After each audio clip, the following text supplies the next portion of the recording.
こんにちは、隙間のリリーです。目で読むためのハワイ語ミニ講座よろしくお願いします。今日は簡単な自己紹介文でハワイ語の漢詞についてご説明してみたいと思います。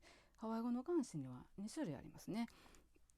不定冠詞へと定冠詞かけなんですけども、まずはこのへ不定冠詞を使う自己紹介文から見てみたいと思います。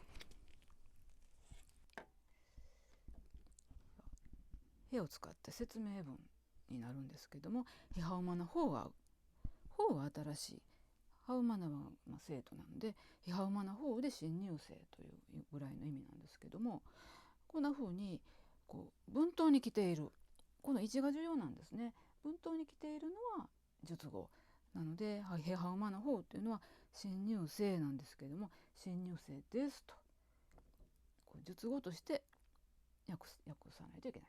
そして主語が会う私です。で、私は新入生ですという、自己紹介文になってるんですね。私自身を説明する文章です。こんな風に説明文で使われるのが不定冠詞へです。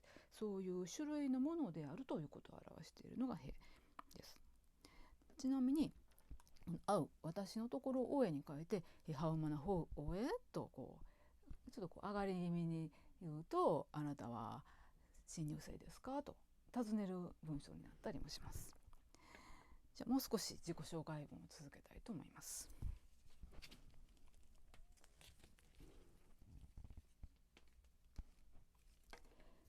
ハウマナホーアウト、私は新入生ですと自己紹介した人が自分の名前を語っている文章です。オロケラにコウイノワ、コウイノワは私の名前ですけども、ロケラニという名前なんです。ロケラニですとこの名前を強調しているのがこの大きな O です。そしてこの文頭に来ているロケラニのところが述語になるのでロケラニですと。で何がという主語がコウイノワですね。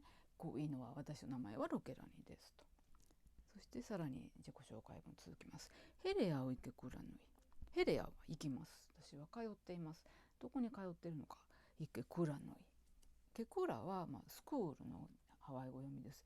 ヌイは大きいなので、ケクラヌイで大学なんですけど、私は大学に通っています。そんな意味合いの文章になります。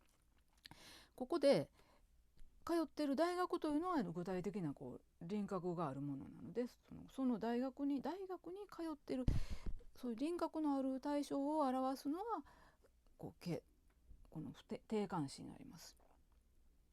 そしてコイノワのこの K のところにも定冠詞は含まれています。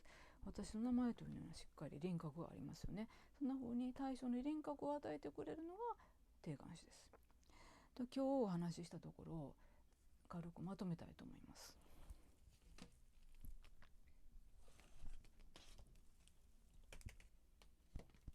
まず不定冠詞へは説明文に使われる、そういう種類のものであるということを表す文頭に来て述語になります。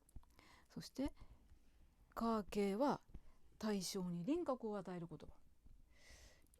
今日出てきたところではケクランのイ、実際に通っている大学という輪郭のあるものについているのがケ。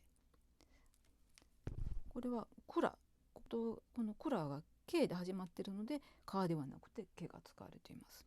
そしてもう一つ冠詞がありました。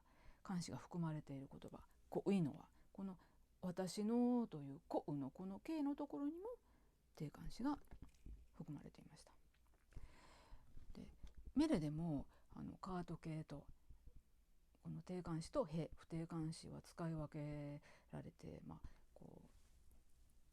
メレに出てきますけれど、へが出てきたら何か改めて説明しようとしているなと、そんな風に読むとですね、語り手の気持ちの起伏というかメレのストーリーが見えてきたりします。ぜひ定冠詞だな、不定冠詞使われてるなと、冠詞自身は訳すことはないんですけれども、そのあたりを意識していただくといいのではないかなと思います。メレを読むためのハワイ語ミニ講座終わります。